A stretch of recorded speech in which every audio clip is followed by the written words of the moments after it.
अब अगली सूचना जो बाबा साहब अम्बेडकर ने जारी की थी वो ये थी कि जब 3 दिन का अधिवेशन होगा तो उस 3 दिन के अधिवेशन में रहने की और भोजन की व्यवस्था होगी। तो रहने और भोजन की व्यवस्था जहां पर की जाएगी उस मैदान में, तो उसके लिए 3 दिन का 1 रुपया आपको देना होगा। जो कार्यक्रम में उपस्थित होंगे उन लोगों को 1 रुपया देना है। तो उनके भोजन और रहने की व्यवस्था वहां पर वो सारा उसमें मैनेज हो जाएगा 1 रुपये में। तो ये सर्वसाधारण के लिए 1 रुपया था रहने और भोजन की व्यवस्था के लिए। ये बाबा साहब अम्बेडकर ने निश्चित किया था। तो 1 रुपया जो रखा गया था ये तो सर्वसाधारण लोगों के लिए रखा गया था, लेकिन बाबा साहब अम्बेडकर ने संगठन के पदाधिकारियों के आधार पर ये राशि अलग अलग रखी थी। तो उसमें सबसे पहले संगठन के जो कोर ग्रुप के लोग थे या जो जिम्मेदार साथी थे, पदाधिकारी थे, उनके लिए 5 रुपए की राशि रखी गई थी। कार्यक्रम में आएंगे तो 5 रुपए की फीस लगेगी या 5 रुपए देने होंगे।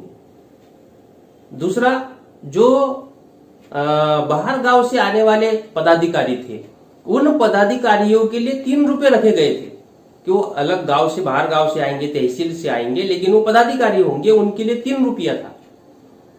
जो बाहर गांव से आएंगे लेकिन पदाधिकारी नहीं है, वो सहयोगी सदस्य है, वो सहयोगी सदस्य है, तो उन लोगों के लिए 2 रुपया रखा गया था।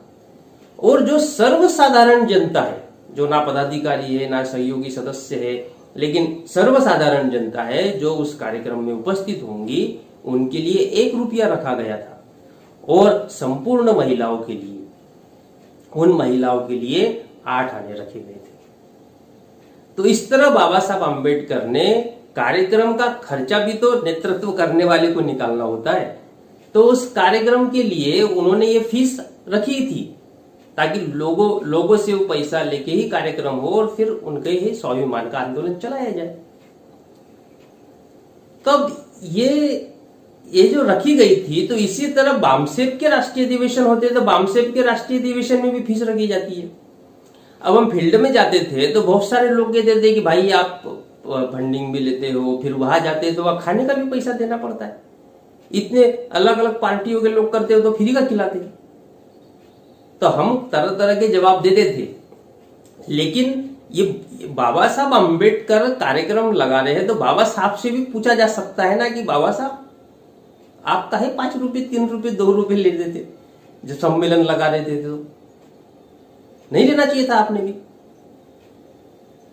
तो ये तो संसाधनों का मामला है ना।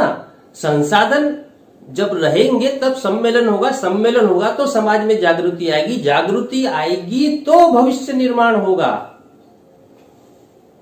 तो इसके लिए तो बामसेप भी काम कर रहा है। और वहां 5 दिन तक जो अधिवेशन होता है, वहां रहने की, भोजन की सारी व्यवस्था होती है। तो आज के समय के अनुसार वहां पर फीस ली जाती है। बाबा साहब अम्बेडकर ने कार्यकर्ताओं और पदाधिकारी के आधार पर वर्गीकरण किया था। आज के समय में उनके जो प्रोफेशंस है, उस प्रोफेशंस के आधार पर वर्गीकरण किया गया है कि जो डॉक्टर, इंजीनियर, वकील, अधिकारी है उनके लिए अलग है, विद्यार्थी, युवा, बेरोजगारों के लिए अलग है, साधारण कर्मचारियों के लिए अलग फीस ली जाती है, महिलाओं के लिए अलग लिया जाता है। तो 5 दिन ही रहना है, लेकिन जो प्रोफेशंस में है, जो अच्छा खासा संसाधन कमा रहे हैं, तो उनसे उस अनुपात में अगर संसाधन लिए जाते हैं तो ये आगे चल के संगठन का आंदोलन बढ़ाने के लिए तो काम आने वाला है। और इतने बड़े कार्यक्रम का खर्चा भी तो निकालना है, उसमें काम आने वाला है। तो ये बहुत अच्छा टॉपिक है। जो बामसेप के कार्यकर्ता मेरा वीडियो देख रहे होंगे, तो जब फील्ड में जाएंगे और फंडिंग की बात करेंगे तो इन बातों को भी शॉर्ट में वहां पर जरूर बताइएगा, क्योंकि बहुत लोग आनाकानी करते हैं। जहां पैसे देने की बात आती है तो आनाकानी करना शुरू कर देते हैं। तो भाई आनाकानी मत करिए। उस समय बाबा साहब अम्बेडकर ने 5 रुपए 2 रुपए 3 रुपए उठाने लिए थे, तब जाके हमारी मुक्ति का मार्ग प्रशस्त हुआ। वो उठाने की वजह से जो महिलाओं ने दिए थे, वह हजारों की संख्या में उस कार्यक्रम में महिलाएं आई थी। तो आज भी हम उस मामले को चला रहे हैं और मुक्ति के आंदोलन को चला रहे हैं, आजादी का आंदोलन चला रहे हैं। 500, 1000, 2000 रुपट्टी से कौन सा ऐसा नुकसान होने वाला है? फंडिंग देना चाहिए। और बाबा साहब अम्बेडकर की तर्ज पर ही बामसेब का कार्यक्रम चलाया जा रहा है। ऐसा तो है नहीं कि उनसे अलग और उसके लिए ये सारा वीडियो बना रहा हो। ऐसा बताइएगा फील्ड में, जब फंडिंग के लिए जाएंगे, लोगों के पास जाएंगे तो बताना है। तो इस तरह बाबा साहब अम्बेडकर ने कार्यक्रम में शामिल होने के लिए फीस का प्रावधान रखा था। तो इस तर्ज पर भी कहा जा सकता है कि बाबा साहब अम्बेडकर के आंदोलन को अगर कोई आज के समय में चला रहा है तो वो बामसेब है। नेक्स्ट पॉइंट देखते हैं। नेक्स्ट पॉइंट है कार्यक्रम की रूपरेखा। कि बाबा साहब अम्बेडकर ने कार्यक्रम की रूपरेखा बनाई थी।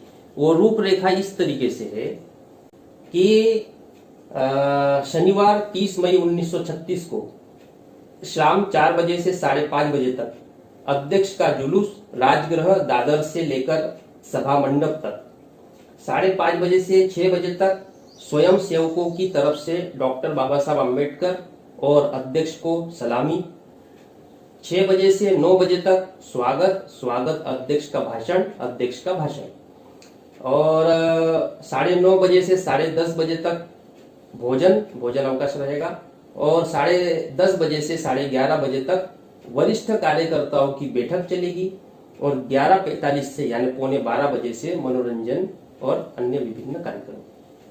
तो ये 30 तारीख की उनकी कार्यक्रम की योजना रही कि शाम को 4 बजे से कार्यक्रम की शुरुआत की जाएगी और रैली वगैरह निकाली जाएगी, फिर सलामी मार्च होगा। तो इसमें मेरे मन में ये प्रश्न आया था कि जब 30 मई को कार्यक्रम है तो ये शाम को 4 बजे क्यों शुरू कर रहे हैं? लेकिन आप देखिए कि उस समय साधन संसाधन नहीं थे। लोग गांवों में, तहसीलों में, दूर दूर की तहसीलों से भी उस कार्यक्रम में आए थे। तो जब साधन संसाधन नहीं थे और बाबा साहब अम्बेडकर ने आह्वान किया कि कार्यक्रम में आना है, तो लोग पैदल जाते थे। तो आप सोचिए कि कार्यक्रम के लिए जब वो सुबह घर से 5 बजे निकलेंगे, मई महीने का समय था, और मई में जो है 45-46 डिग्री सेल्सियस तापमान रहता है, और उस समय तो ऐसी कोई सुविधाएं भी नहीं थी। तो उस समय आप सोचिए कि जरूर हमारे जो लोग हैं वो लोग सुबह जो है 4 बजे, कोई 5 बजे सुबह उठा होगा, और उठकर अपने लिए नाश्ता पानी जो भी कुछ बनाया होगा, क्योंकि दूर जब जाना पड़ता है तो 4 घंटे, 5 घंटे, 6 घंटे का सफर लगता है। कोई 30 किलोमीटर से आता है, कोई 50 किलोमीटर से आता है। तो पैदल वो चलते हुए, ताकि जो गर्मी का असर है जो 11 बजे के बाद बढ़ जाता है वो ना हो, उसके पहले ही हम कार्यक्रम स्थल तक पहुंच जाए। फिर भी कई जगह लेट हो जाता, कहीं कुछ हो जाता है, तो लोग जो है पैदल लेके अपना टिफिन लेके, जैसे सिदोरी बोलते हैं हमारे इधर मराठी में सिदोरी, तो वो अपना बांध बुन के और भाकर और चून वगैरह लेके पैदल जब चले आ रहे होंगे, तो स्वाभाविक बात है कि उनको आने में दोपहर शाम हो ही जाएगी। इसलिए 30 तारीख को कार्यक्रम शाम के 4 बजे से शुरू करने का प्लान बाबा साहब ने बनाया। हमारे लोगों ने कैसे कैसे कष्ट सहन करके और इन कार्यक्रमों को सफल बनाने का काम किया, बाबा साहब को साथ दिया, जिनकी बदौलत हम आज ये जीवन जी रहे हैं। इस कर्ज को हम तो नहीं भुला सकते। तो ये 30 तारीख की कार्य योजना थी। इसके बाद 31 तारीख को जो कार्यक्रम की रूपरेखा है वो कैसी थी उसको हम जान लेते हैं। 31 मई 1936 को सुबह 8 बजे से 11 बजे तक स्वागत और प्रस्तुतिकरण, वक्ताओं के भाषण और डॉक्टर बाबा साहब अम्बेडकर का भाषण। फिर सुबह 11 बजे से दोपहर 2 बजे तक भोजन के लिए अवकाश और आराम। फिर दोपहर 2 बजे से 4 बजे तक वरिष्ठ कार्यकर्ताओं की मीटिंग। फिर शाम को 5 बजे से 8:30 बजे तक प्रस्ताव और विभिन्न बातों पर चर्चा विचार विमर्श। फिर रात के 9 बजे से मनोरंजन के कार्यक्रम, आभार प्रकट और परिषद का विसर्जन, और रात 10 बजे भोजन। अब ये जो कार्यक्रम की रूपरेखा है, तो इसमें ज्यादा बताने की आवश्यकता नहीं कि ये रूपरेखा तो बामसेफ ने पूरी तरीके से अपनाई हुई है। आप देखिएगा कि जब बामसेफ का अधिवेशन होता है तो वहां पर भी सुबह जो है सलामी मार्च, जो बामसेफ के राष्ट्रीय अध्यक्ष है और कार्यक्रम के जो चीफ गेस्ट होते हैं या उद्घाटक होते हैं, उनको बामसेफ का जो बामसेफ वॉलेंटियर फोर्स है उनकी तरफ से सलामी मार्च दिया जाता है। फिर कार्यक्रम किए जाते हैं, समय पर 2 बजे का भोजन का अवकाश होता है, रात को 9 बजे का भी भोजन दिया जाता है। ये पूरी रूपरेखा बाबा साहब अम्बेडकर ने अपने कार्यक्रम में अपनाई थी। वहीं से सीख कर बामसेफ के नेतृत्वकर्ताओं ने, काशीराम साहब, खपरडे साहब और अभी वामन मेश्राम साहब, उस परंपरा को निभाते आ रहे हैं। ये एक और सबूत है हमारे पास, जिससे हम कह सकते हैं कि बाबा साहब अम्बेडकर के सम्मेलनों की तर्ज पर बामसेफ के राष्ट्रीय अधिवेशन। तो इस प्रकार साथियों हम ये कह सकते हैं कि